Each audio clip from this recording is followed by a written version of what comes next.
Cada um, porém, é tentado pela própria cobiça, sendo por esta arrastado e seduzido, atraído em outras versões. Então, a cobiça, tendo engravidado, dá à luz o pecado. E o pecado, após ter se consumado, gera a morte. Irmãos, desde que o homem é homem, que o homem começou a pensar e entender a vida, desde o primeiro momento, desde antes de Moisés receber os 10 mandamentos, lembra lá Moisés? Recebeu a lei, e ele entregou essa lei, muito antes disso. Antes de surgir qualquer religião, não existia nenhuma religião ainda. Antes de surgir qualquer código, leis ou códigos, sociais ou qualquer coisa assim. Lembrar do código de Hammurabi, que é lá da Babilônia, coisa antiga, aí, 1500 anos antes de Cristo.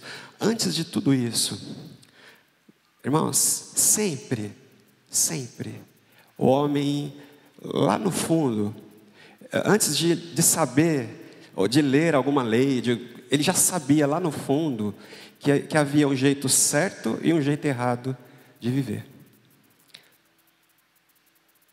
Lá no fundo ele sabe o que é errado e o que é certo. Depois a gente vai saber das leis que vão ajudar a gente a organizar a sociedade.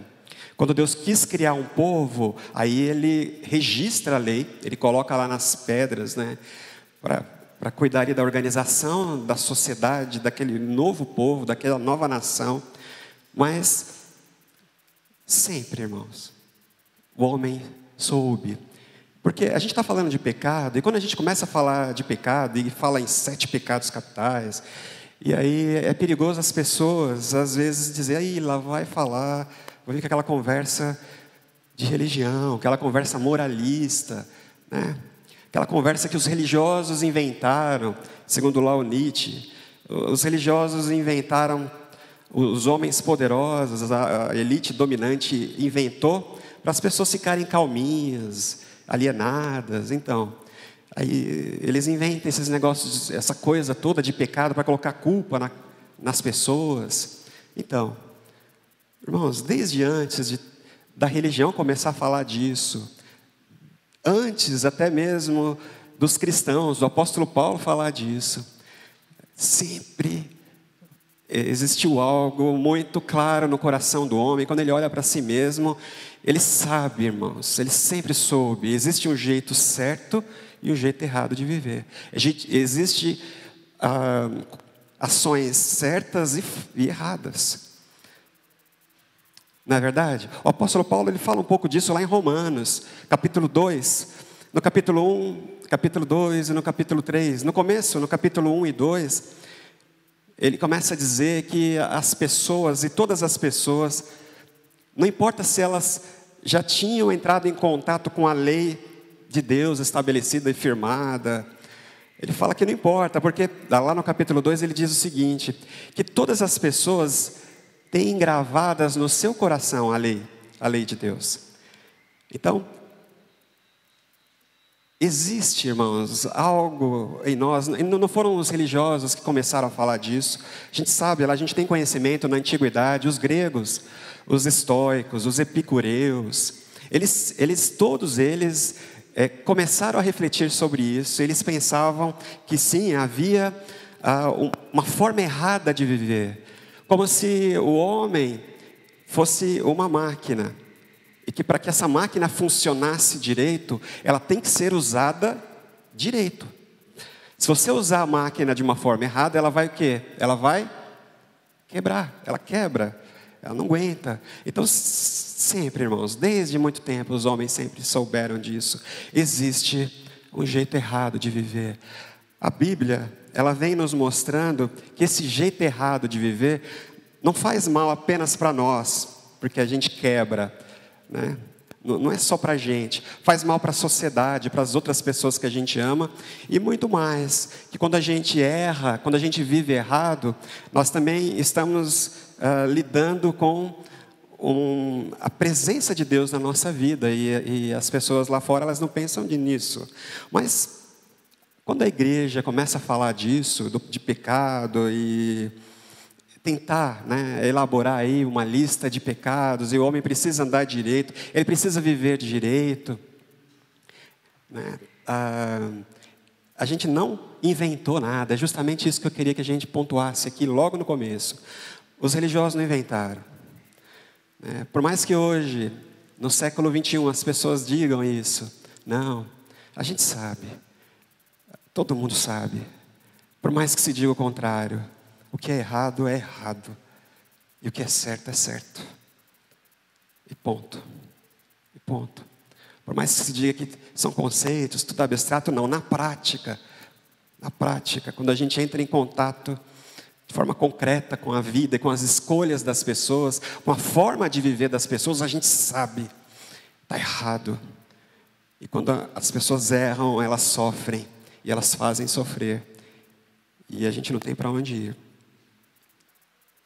Então, lá no século 3 e 4, a gente viu na semana passada, alguns irmãos, entre o século 3 e 4, alguns irmãos, eles pensaram assim, vamos vender tudo o que a gente tem, a gente vende tudo, porque nós precisamos buscar uma vida de santidade, nós precisamos viver direito. Alguns irmãos, como o Santo Antão, que a gente falou na semana passada, ele vendeu tudo que tinha, e ele foi lá para o deserto, e ele pensava assim, e esses irmãos todos ali, aquela comunidade do deserto, eles iam para o deserto e se vestiam com peles, comiam gafanhoto. Lembra de alguém assim? João Batista, lá na Bíblia? Então, eles pensavam, vamos fazer como João Batista, a gente vai lá para o deserto, vamos sair da cidade e de tudo que a cidade pode oferecer, todas as tentações da sociedade, a gente vai se afastar, e lá na montanha, lá na caverna, porque eles moravam em cavernas, lá sem comida, porque eles viviam uma vida intensa de jejuns, eles comiam só o que aparecia por ali, era gafanhotos e ervas ali do deserto, e eles viviam anos e anos ali, e o Antão, ele viveu 80 anos lá na caverna, ele viveu 80 anos recluso, separado, em jejum, e buscando a santidade, longe de todas as oportunidades que a cidade, a sociedade oferecem para que a gente peque. Ele, por exemplo, são muito conhecidas as tentações de Santo Antão, Michelangelo, por exemplo, pintou as tentações que ele dizia, ele narrou, ele escreveu um diário ali de tentações, porque para ele, depois de 8 décadas de muito esforço, de se afastar das oportunidades, dos oferecimentos que a cidade e a sociedade apresentam, peca, está aqui, olha, faz, pega. 80 anos depois, ele diz que, por exemplo, 80 anos longe de qualquer possibilidade de uma vida de promiscuidade sexual. Ele se afastou. Não tinha mulher nenhuma, ele ficou sozinho lá, lá afastado. Mas ele disse, quando ele orava, 80 anos ali, afastado de tudo, de todos, quando ele fechava os olhos para orar, e ele olhava para o crucifixo dele, ele falava que ao invés de enxergar Cristo, ele enxergava uma mulher nua. Ele falou que ele ficava sem comer e jejuava, e de repente ele olhava para a mesa, e a mesa estava cheia de comida. E ele percebia que o diabo nunca o largou, e a tentação esteve sempre presente. Porque por mais que ele, na cabeça dele, ele falou, vou me afastar do pecado, o pecado nunca se afastou dele. Nunca se afastou dele. Até o último momento ele morre com 105 anos. E uma outra pessoa desse mesmo período, um pouquinho, algumas décadas depois, é o nosso amigo o Heráclito. Pode ir para frente? Esse aqui, né?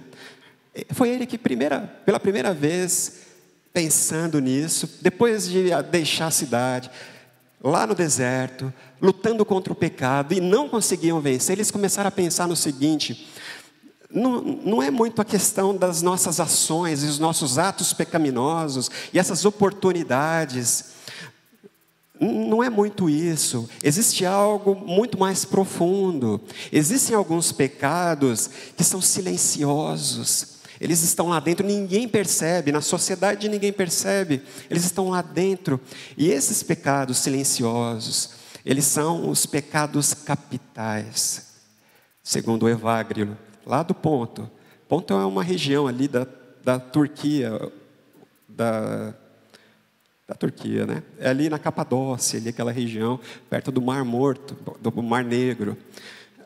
Ele morava lá, depois ele vai para o deserto, e ele fica na caverna, e ele começa a entender, olha, existem pecados, que são pecados capitais. Capitais, do latim caput, significa cabeça, significa raiz, significa origem. Eles começaram a entender, existem pecados que são doenças, que são vícios, e eles atuam, e eles estão infiltrados, eles estão morando dentro do centro da nossa vida, nosso ser mais profundo, na nossa alma. São pecados de alma, pecados de espírito, e eles estão ali alojados, e esses pecados dão luz, eles produzem todos os outros. Eles trazem os outros à vida. E aí ele faz uma primeira lista, e para ele lá eram 8 pecados. Depois, a gente ficou lá com Tomás de Aquino, no século XIII, apenas 7. Que são esses 7 que nós trouxemos aqui. E nós temos conversado sobre eles. Mas, irmãos, a gente precisa entender, né, que eles tiveram experiências que nós não temos, talvez nunca vamos ter. Você imagina uma vida de total privação, 80 anos de jejuns. Uma vez eu fiz jejum de 3 dias, eu já contei isso, né? Já contei para muita gente. Fiquei 3 dias sem comer. E eu me esforcei, né, para ficar 3 dias sem comer. E ali eu tomava uma aguinha, né? A água eu estava tomando. E no 3º dia, lá no quarto, de intensa oração, não saí do quarto para nada. Eu lembro que, eu sempre falo, né, que quando eu saí do quarto, estava passando na frente da televisão, aí eu vi assim, nada demais, mas assim, você vai de lá para cá muito rápido, né? E eu entendi ali, né, alguma coisa, e foram 3 dias, imagina passar 80 anos em jejum, em privação, e longe de tudo e todos, e ainda assim lidar com o pecado, né? E aí então Evagrio lá do Ponto, ele começa a pensar e fala, não, esses pecados são pecados raiz, são eles que a gente precisa combater, porque não adianta eu simplesmente não olhar para a vizinha, não adianta eu simplesmente não roubar lá, quando eu tiver o dinheiro em cima da mesa, não adianta eu não assassinar, eu preciso resolver o problema da enfermidade, da doença, porque todas essas coisas, esses atos pecaminosos são, no fundo, eles são sintomas, mas o mal, a moléstia, a doença, o vício, ele está alojado na alma. E é aí que nós precisamos atacar, né? É aí que nós precisamos enfrentá-los, aqui na alma. Então, essa é a nossa, durante esses 7 domingos, é isso que nós estamos fazendo. Nós estamos tomando conhecimento de algumas coisas para enfrentarmos esse mal, essa moléstia, esses pecados que dão origem aos outros. São os pecados capitais, eles são silenciosos, a gente não percebe, como câncer, né? Ele está lá trabalhando, a gente não percebe, é uma doença que ninguém ouve, ninguém escuta, e ela está ali alojada, e está ali mudando as coisas dentro de nós, a gente não percebe, e ela vai tomando mais e mais, ela vai assumindo órgãos, e a gente não percebe, quando a gente percebe, é tarde, é muito tarde, não é verdade? Esses pecados, eles funcionam assim, eles começam agindo dentro de nós. Nós falamos na semana passada Vaidade, né? Obrigado. Falamos da vaidade, e como ela age em nós, e como ela produz coisas, e ela vai produzindo. Quando a gente percebe, a gente já está errando. Nós estamos agindo errado, e muito errado, nos tornando pessoas horríveis, né? E hoje, irmãos, nós vamos conversar sobre o pecado da avareza, que também é um pecado desses. Raiz, tronco, cabeça, pecado capital. Tem um videozinho para a gente ver agora.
A avareza é a raiz de todos os males e nutre como arbustos malignos as demais paixões, não permitindo que estas se sequem. A avareza é a raiz de todos os males e ela nutre como arbustos malignos as demais paixões, não permitindo que estas se sequem. Pode ir para frente, Boca. A avareza, então, irmãos, ela se manifesta de duas maneiras, duas formas. Em primeiro lugar, ela é aquele sentimento que a gente tem, aquela necessidade que nós temos de obter e ter mais. Isso a gente pode entender como ganância, né? Nessa coisa de eu quero, eu preciso ter. Eu não tenho, mas eu quero. E eu preciso ter, e eu preciso possuir. Em segundo lugar, ela também se manifesta quando a gente desesperadamente precisa e necessita de preservar aquilo que a gente já conseguiu. Então, em primeiro lugar, tem a ver com aquilo que nós desejamos e nós não temos. E em segundo lugar, tem a ver com a gente preservar, guardar e juntar e acumular aquilo que a gente tem. E a gente precisa perguntar, antes de começar essa conversa, nesse momento, você é avarento? Você já se percebeu avarento? Sim? Ou não? Não precisa responder, não. Eu sei que todo mundo é humilde, né? Todo mundo falando que sim, que é. E é importante a gente enxergar mesmo que é um mal que está lá no centro, né? Das nossas decisões, da nossa consciência. É algo que habita dentro de nós mesmos. Então a gente é humilde, a gente sabe disso. Mas, irmãos, um teste legal da gente fazer, em primeiro lugar. Você já se percebeu, lembra daquele momento em que você se viu escondendo alguma coisa para que essa coisa seja só sua? Já lembra de um momento em que você pensou assim, isso é meu, e eu preciso guardar. Já fez isso? Já guardou secretamente alguma coisa? Já? Comida, né? Comida, a gente vai falar de glutonaria depois, mas eu me lembro de comida. Meu pai ia no mercado, e nós éramos em 5 filhos, né? E tinha lá uma bandeja de iogurte, né? E a gente tinha que dividir. Era só um, né? Mas de repente alguma coisa escapava e a gente pensa assim, não, isso é meu, isso eu não quero dividir, é meu, eu vou guardar só para mim, eu vou esconder, num lugar que só eu sei, porque é meu. Já fez isso? Já, não já?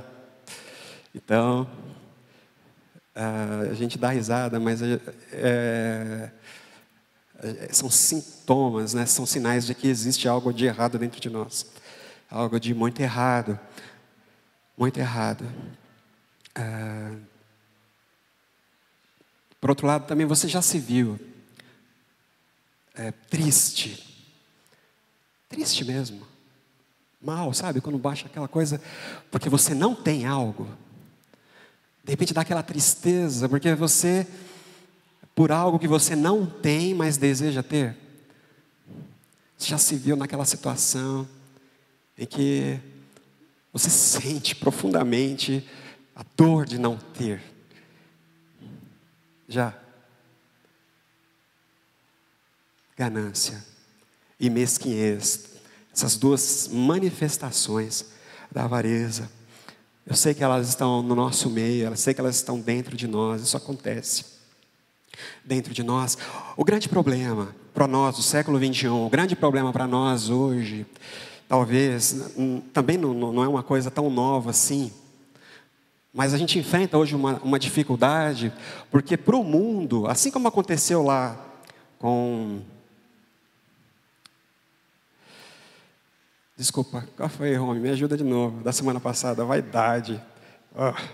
Assim como aconteceu com a vaidade, né, que hoje as pessoas enxergam a vaidade como uma virtude, como algo bom. É uma qualidade, você ser vaidoso, é ter amor próprio, é você valorizar a si mesmo, e você se preocupar consigo mesmo. Então, assim como aconteceu lá, houve essa inversão de que um pecado que é raiz, que é mal, nocivo, doença, ele se transforma numa virtude para a sociedade. Da mesma forma, igualmente, o pecado da avareza também tem sofrido essa metamorfose, essa mutação, não na realidade, mas na consciência das pessoas e na propaganda. Então as pessoas hoje entendem a avareza como virtude. E eu trouxe aqui uma imagem dessa inversão. Aqui no século 21, de repente, a avareza, ela é entendida como empreendedorismo. A avareza tem a ver com você planejar o futuro. É você se preocupar com o futuro. Então, uma pessoa que retém, e ela junta tudo que é possível e que não é possível, porque ela está pensando no futuro, ela está sendo uma pessoa sensata, prudente, é uma pessoa bem vista.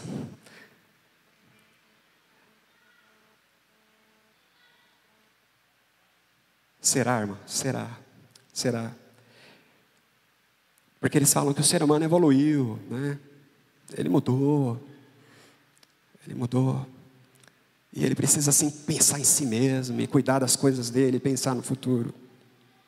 Mas se você pensar bem, isso não é novo. Isso aconteceu já lá no passado. É a mesma conversa fiada lá da serpente. Lembra? Mesma conversa, irmãos. Deus avisou, se você pecar, você morre. Você mata, você destrói, você dá luz ao sofrimento. Mas não. Isso não é verdade. Porque se você comer, se você pecar, você vai evoluir, você vai ser como Deus, você vai ser melhor, você vai se tornar independente, você vai crescer. É a mesma conversa fiada, irmãos, é o mesmo papo diabólico, que continua ecoando aí nas mídias e todas elas, e dizendo faz, né? Faz. Isso não é verdade. Você não vai sofrer se você pecar. Você não vai fazer sofrer se você pecar. Isso é coisa do passado. Isso é uma mentira. Isso é inventado. Peca. Não tem problema. É a mesma conversa fiada. não é um discurso novo. Queria pedir para você abrir sua Bíblia, 1 Timóteo, capítulo 6. Versículos de 6 a 10, depois de 17 a 19. É um texto que o pastor Leandro até citou, né, em uma das mensagens na série passada. Mas é um texto que não dá para a gente fugir quando a gente fala de avareza. Não tem como a gente sair dele. 1 Timóteo, capítulo 6, são 2 trechinhos, de 6 a 10, depois de 17 até o 19. De fato, ele está continuando um assunto que ele já tinha tomado antes, né? Então, de fato, a piedade com contentamento é grande fonte de lucro, pois nada trouxemos para esse mundo, e dele também nada podemos levar. Por isso, tendo o que comer e com que vestir-nos, sejamos com isso satisfeitos. Os que querem ficar ricos caem em tentação, em armadilhas e em muitos desejos descontrolados e nocivos, que levam os homens a mergulharem na ruína e na destruição, pois o amor ao dinheiro é raiz de todos os males. Algumas pessoas, por cobiçarem o dinheiro, desviaram-se da fé e se atormentaram a si mesmas com muitos sofrimentos. Ordene, agora no 17, ordene aos que são ricos no presente mundo que não sejam arrogantes, nem ponham sua esperança na incerteza da riqueza, mas em Deus, que de tudo nos provê ricamente para a nossa satisfação. Ordene-lhes que pratiquem o bem, sejam ricos em boas obras, generosos e prontos para repartir. Dessa forma eles acumularão um tesouro para si mesmos, um firme fundamento para a era que há de vir, e assim alcançarão a verdadeira vida. Versículo 6, de fato, a piedade com contentamento é sim grande fonte de lucro. Irmãos, para a gente entender isso que o apóstolo Paulo está dizendo aqui, a gente precisa saber que ele começou uma conversa lá atrás. Ele estava falando, ele tocou num assunto, ele entrou nesse assunto, porque ele estava orientando Timóteo acerca de pessoas, acerca de líderes, falsos profetas, falsos apóstolos, que estavam se apropriando da fé, ou usando a fé, ou usando a piedade, segundo as palavras do apóstolo Paulo, no versículo 4 e 5, eles achavam que a piedade era fonte de lucro, que a piedade era uma forma de se enriquecer. Então, eram pessoas, e Paulo lembrou disso, comentou, olha, esses homens, eles são cruéis, eles são mentirosos, eles são iracundos, né? Eles são invejosos, eles estão usando a piedade, eles estão usando a vida espiritual, eles estão usando a fé para enriquecer. Eles estão usando aquilo que é invisível, mas é eterno, para juntar coisas concretas e perecíveis. Eles estão usando o invisível, mas eterno, para juntar coisas passageiras, efêmeras. Para isso, é por isso que o apóstolo Paulo entra nesse assunto, irmãos. Não faz sentido para Paulo. E Paulo fala, vocês estão trocando, vocês estão invertendo. Como é que vocês estão vivendo uma vida de fé e falam sobre a fé e falam sobre uma vida de piedade? Piedade aqui é uma palavra eusébia, lá do grego, significa uma espiritualidade sadia, uma vida sincera diante de Deus. Significa levar Deus a sério, né? A gente pode colocar assim, de uma forma mais simples. Uma vida piedosa é uma vida de alguém que leva Deus a sério, leva a sério as palavras de Deus, leva a sério as orientações e os caminhos do Senhor. Uma vida piedosa é uma vida de alguém que considera Deus seriamente, né? E aquilo que Deus fala também é sério. Então, uma vida de piedade é uma vida pautada naquilo que é invisível, na presença de Deus, nas promessas de Deus. Uma vida pautada naquilo que a gente não pode tocar, né? Não dá. Mas é algo maravilhoso. A esperança superior de todas as coisas, né? De tudo, o fundamento de todas as coisas. Como a gente viu, já aprendeu lá em Hebreus, no capítulo 11. Mas, irmãos, o apóstolo Paulo, então, ele começa a falar, então, olha, eles dizem que a vida, que a piedade é fonte de lucro, aí ele para e fala, mas é mesmo, é verdade. Ele segue dizendo, de fato, a piedade com contentamento é sim grande fonte de lucro. Pois nada trouxemos para esse mundo e dele nada podemos levar. Por isso, tendo que comer e com que vestir-nos, estejamos com isso satisfeitos. Então ele fala, não, eles estão dizendo que é fonte de lucro, fonte para se enriquecer, né? Pequenas igrejas, grandes negócios, né? É uma frase que a gente escuta muito hoje. É um meio da gente melhorar de vida. A gente usa a fé para conseguir coisas terrenas, coisas passageiras. Sim, eles dizem isso, o apóstolo Paulo fala, tudo bem. De fato, a vida diante de Deus, a vida para quem leva a Deus a sério, a vida para quem vive em torno do conselho de Deus e baseado nas promessas de Deus, sua esperança está em Deus. De fato, uma vida dessa é mesmo fonte, ela é mesmo fonte de lucro. Por quê? Porque nós chegamos aqui nus, todos nós chegamos nus. Nós não trouxemos nada para esse mundo, ninguém trouxe, e com certeza ninguém vai levar, diz o apóstolo Paulo, ninguém leva. Ninguém leva nada, né? O faraó Tutancâmon, lembra quando eles abriram a tumba dele?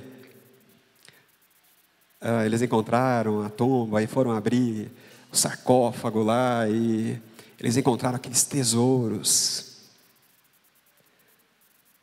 O faraó foi enterrado com os seus tesouros. Eles pensavam, não, ele vai entrar com tudo aquilo que ele conquistou aqui, tudo aquilo que ele juntou aqui, ele vai entrar no outro plano, na outra vida, né? Poderoso, rico, porque essa fortuna, esses tesouros, dizem quem ele é poderoso, porque essas coisas, esses objetos, dizem quem ele é. O apóstolo Paulo fala, não. E eles entraram na tumba e viram lá, os tesouros estavam lá, mas não era mais do faraó. Não sobrou nada dele. Nada. O apóstolo Paulo fala, pessoal, é fonte de lucro, sim, sabe por quê? Porque a gente chega nu e a gente sai nu. Que bom que é assim. A gente chega nu e a gente vai nu. Porque essas coisas, todas essas coisas, elas não dizem nada acerca de quem nós somos. Nada. Não são elas que dizem quem nós somos. Não são. Porque nós chegamos com tudo que nós temos aqui dentro. Dádiva de Deus a vida. Dádiva de Deus a imagem colocada, a própria imagem de Deus colocada em nós. Dádiva de Deus, coroa da criação. Preciosa. Deus foi as últimas consequências por causa disso. Por causa da pessoa humana. Por causa da pessoa do Marcos. Ele chega nu, ele vai embora nu, mas tudo que tem de mais valioso está aqui dentro. Essa vida que Deus criou e Deus soprou. Deus criou tudo, mas quando Ele criou o homem, Ele sopra dentro dele. O homem é especial, a pessoa é especial. Tudo bem que o homem peca, e aí a gente abre um parêntese, né? Mas Deus criou o homem para que o sirva e o glorifique eternamente. E a gente tem isso no coração, nós precisamos transcender, né, tudo. A gente precisa viver. O apóstolo Paulo fala, então, é mesmo fonte de lucro a piedade. É mesmo fonte de lucro, porque a gente chega nu e vai embora nu. Por isso, se você tem o que comer, e se você tem o que beber, e se você tem o que vestir, morar, se você tem com que se proteger do frio, se você tem com que alimentar o seu corpo, então fica contente, fica contente. Jesus uma vez disse para uma pessoa que pediu, mestre, fala para o meu irmão dividir a herança comigo. Lembra disso? Lá em Lucas capítulo 12. O meu irmão não quer dividir a herança comigo. Fala com ele, mestre. Aí Jesus olha para os dois e fala, olha, tomem cuidado com a avareza. Ele usa esse termo, toma cuidado com a avareza, porque não são as coisas que o homem ajunta, que fazem dele alguém. Não são. Aí Jesus fala, olha lá para os passarinhos, é nesse momento. Olha lá para os passarinhos. Olha lá para os lírios do campo. Aí depois ele diz, por isso não fica preocupado com amanhã. Não se preocupa com amanhã. Não, faz o seguinte, celebra, né? Porque o corpo, Jesus disse, é mais importante que a comida. O corpo é mais importante que a comida. Você é mais importante que essas coisas. Você é muito mais importante, você é valioso. Por isso, se você tiver o que comer e o que vestir, fique contente, fique feliz, né? É o que nós aprendemos lá na felicidade, quando nós olhamos para esse texto. Jesus disse, não acumulem tesouros no céu, né? Lembra também? Mateus 6, né? Eu coloquei aqui esse texto, pode ir para frente, Boca? Aqui, né? Aqui, isso. Não acumulem para vocês tesouros na terra, onde a traça e a ferrugem destroem, onde os ladrões roubam e furtam, mas acumulem para vocês tesouros no céu, onde a traça e a ferrugem não destroem, e onde os ladrões não roubam nem furtam. E aí no versículo 21, pois onde estiver o seu tesouro, aí estará também o seu coração. Irmãos, isso é muito importante. Jesus dizendo a mesma coisa que o apóstolo Paulo está dizendo. Ele fala, olha, não junta tesouros, não foca, não dá importância, não dá valor, né? Não confira valor demasiado a essas coisas, não junte tesouros, sabe por quê? E aí, irmãos, é muito importante a gente entender isso, presta atenção, porque onde tiver o seu tesouro, Jesus disse, aonde você juntar ali o teu tesouro, aonde você coloca ali o teu tesouro, é ali que você fixa o coração. Aí Jesus está dizendo, olha, se você pensar que os seus tesouros estão aqui, você vai viver disso daqui, e você vai se limitar a isso daqui. Mas se você colocar na sua visão, né, se você entender que os tesouros, que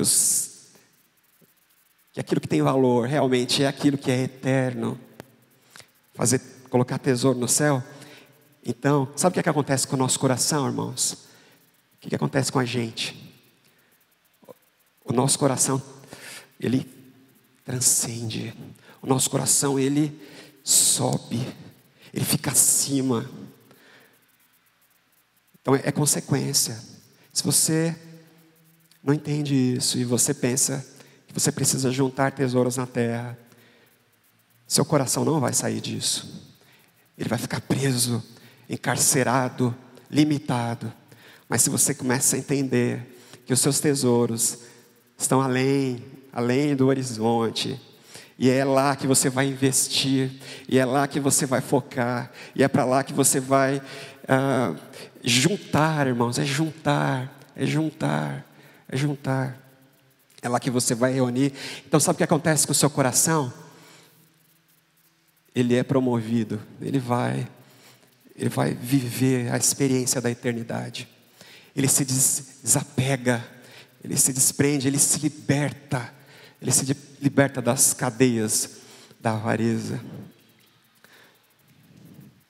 Tendo que comer, de novo, né, o capítulo, voltando para Timóteo, no versículo 8, né, tendo que comer e tendo que vestir, estejamos satisfeitos.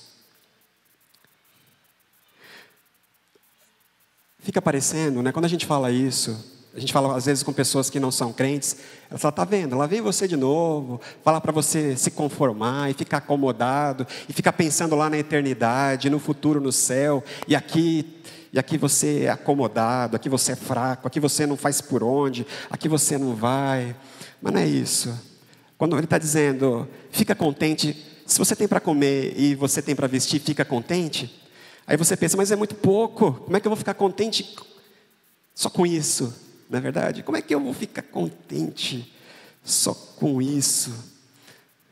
Então, aí eles falam, tá vendo, a fé de vocês fazem vocês pessoas pequenas, menores, fracas.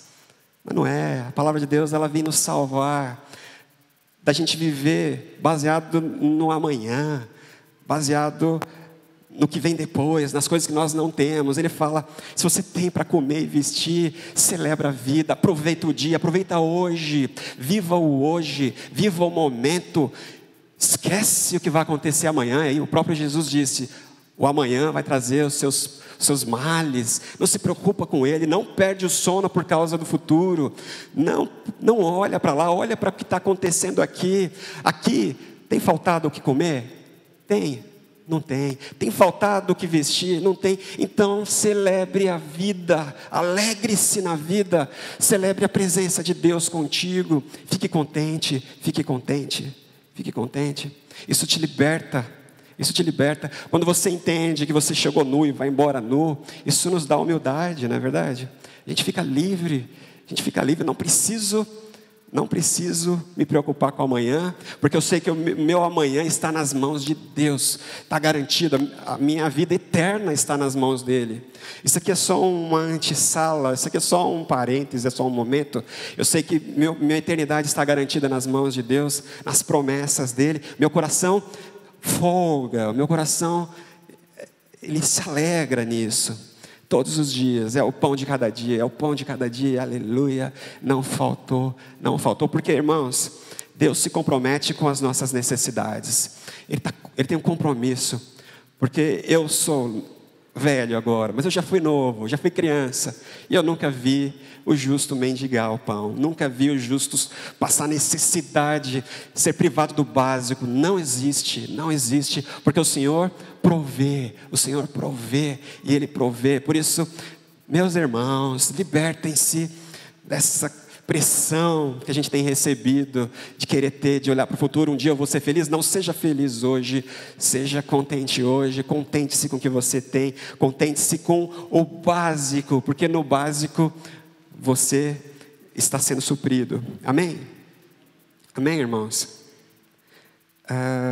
Aí no versículo 9, os que querem ficar ricos, ele não está falando dos ricos, ele está dizendo dos que querem ficar ricos, caem em tentação, em armadilhas e em muitos desejos descontrolados e nocivos, que levam os homens a mergulharem na ruína e na destruição, pois o amor ao dinheiro é a raiz de todos os males. Algumas pessoas, por cobiçarem o dinheiro, desviaram-se da fé e se atormentaram a si mesmas com muitos sofrimentos. Aqueles que querem ficar ricos, aqueles que querem mais, aqueles que não aproveitam hoje, porque eles pensam, eu vou ser feliz no futuro quando eu tiver, quando eu possuir, quando for meu, aí eu vou ser feliz, aí eu vou estar bem. Aí ele fala, essas pessoas que não são felizes hoje, que olham para o futuro, essas pessoas que querem ficar ricas, elas tropeçam, elas caem em tentação, elas sucumbem à tentação. Irmãos, isso tem acontecido, né? A gente tem que tomar cuidado com isso. Aí o apóstolo Paulo fala para Timóteo: olha, Timóteo, adverte o povo. Fala para essas pessoas que querem ficar ricas, fala com elas. Elas estão tomando o caminho errado. Elas estão tomando o caminho errado. Porque o amor ao dinheiro é a raiz de todo mal. De todo mal. De todo mal. Todos os males, irmãos. Todos é muita coisa, não é? Pois então, tudo é tudo. Tudo é tudo. Tudo é todas as coisas. Por causa do amor ao dinheiro, filhos hoje sofrem, não é verdade? Gerações estão sendo criadas aí, sofrendo, né? Tem comida, tem bebida, mas são pessoas afligidas, crianças. Por causa do amor ao dinheiro, filhos abrem mão dos pais, né? Colocam pais no asilo, e esquecem dos pais na velhice. Por amor ao dinheiro, os países sofrem, não é verdade? É amor ao dinheiro, guerras e problemas e situações. É tudo por causa disso, irmãos. Raiz, capital, cabeça de todo mal. A avareza, o amor ao dinheiro. Então, não é o dinheiro, é o amor a ele. É a necessidade que a gente tem de possuí-lo, de tê-lo.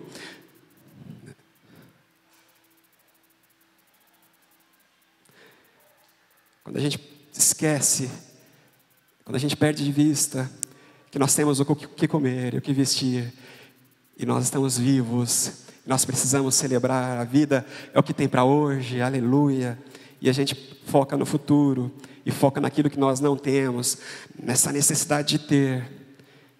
Então, nós estamos abrindo a porta, escancarando a porta para a dor e para o sofrimento, e para todo tipo de moléstia, e todo tipo de consequência, todo tipo de morte do pecado. Quando a gente perde de vista a transitoriedade, a pequenez da vida aqui na terra, a gente pensa que nós precisamos acumular, e nós nos ligamos, e nós damos valor, conferimos valor ao dinheiro e às nossas posses aqui na terra. A gente vai sofrer, irmãos. Por isso, avisa as pessoas que querem ficar ricas, avisa para elas se arrependerem e voltarem. Não façam isso. Aí depois ele continua no versículo 17: agora ordene aos que são ricos no presente mundo. Ordena para aqueles que são ricos hoje. Olha só, irmãos. Quem são os ricos? Quem são ricos? Você vai pensar assim: bom, agora essa ordem para os ricos não é para mim. Fazer igual o Leandro. Cadê o negócio da... Tem que você fazer aqui, que eu não consigo não. O Matrix lá, né? Aquele lance lá do Matrix. Você fala: bom, passou por mim. Não é para mim porque eu não sou rico. Aí você vai lembrar de algumas pessoas, né? Não, aquela pessoa é rica. Então, isso aqui é para ela, não é para mim. Mas olha só, irmãos, para o apóstolo Paulo, quem é rico? Primeiro ele disse que se você tem o que comer e o que vestir, tá bom. Mas rico aqui para o apóstolo Paulo, rico nesse conceito bíblico, são as pessoas que têm mais do que precisam para comer e vestir. E eu pergunto para você: você tem mais do que você precisa para comer e vestir? Tem? Está sobrando lá do que você come, do que você veste? Então, meu amigo, meu irmão, essa palavra é para você. É para você, é para você. Então recebe ela no teu coração. Ordene aos que são ricos no presente mundo que não sejam arrogantes e nem ponham a sua esperança na incerteza da riqueza, mas em Deus, que de tudo nos provê ricamente para a nossa satisfação. Não sejam arrogantes. Vocês são ricos, vocês têm mais daquilo que vocês precisam para comer e vestir, mas não sejam arrogantes. E nem ponham a esperança no dinheiro, na riqueza, nas suas posses, naquilo que você juntou, reuniu. Não coloque a tua esperança de futuro nas coisas que você reuniu, nos seus tesouros. Não põe. E eu lembrei do nosso amigo Eike Batista aqui. Essa frase, irmãos, é uma frase que está na biografia do Eike Batista. Foi publicada em 2012. uma biografia, o X da questão. Lá, quem escreve o prefácio é o pai dele. O pai dele escreve algumas coisas acerca do filho, Eliezer Batista, né? Então, assim, ele diz o seguinte, acerca do filho dele, nesse livro. O primeiro grande acerto de Ike foi não cometer o erro de negar a sua própria natureza. Estava escrito, havia 40 mil anos, que Ike seria um entrepreneur, sei lá, alguma coisa assim, puro sangue. Olha só que o pai dele fala dele, ele fala, estava escrito. O Ike ele acertou em não rejeitar a natureza dele. Estava escrito que ele seria grande, que ele seria grande, que ele seria grande. Nesse momento ele tinha uma fortuna de 35 bilhões, nesse momento, 2012. E eu pergunto para você, né? Será que alguém consegue gastar 35 bilhões? Será que dá para gastar 35 bilhões? Às vezes a gente pensa, se eu ganhar na cena lá, 100 milhões, eu nunca vou conseguir gastar esse dinheiro. Aí eu vou ficar tranquilo, eu vou ficar bem. Esse dinheiro vai me trazer segurança. O que aconteceu com o nosso amigo Ike, irmãos? Ele perdeu. Hoje a fortuna dele está avaliada em menos 1 bilhão, menos 1 bilhão. Aí o apóstolo Paulo fala, não coloca a tua esperança, não coloca a tua segurança no dinheiro, não coloca a tua esperança naquilo que você reúne, ajunta. Não faz isso, não faz isso, porque o dinheiro é enganoso, ele vai te enganar. Ele vai te enganar. Jesus falou, se você fizer tesouro na terra, a traça vai roer, o ladrão vai roubar, você vai ficar sem. Não faça isso, não confie nas riquezas, mas confie no Senhor, que em tudo nos provê ricamente. Deus nos provê em tudo ricamente, é o termo, né? Ele nos enriquece, Ele nos enriquece de todas as formas. Ele termina, irmãos, eu estou terminando, no versículo 18, mais uma vez, ordene-lhes aos ricos, aos que são ricos hoje, aos que têm mais do que precisam para comer e vestir, ordenem que pratiquem o bem, sejam ricos em boas obras e generosos, prontos para repartir. Irmãos, Paulo fala para Timóteo, agora ordene também aos que são ricos.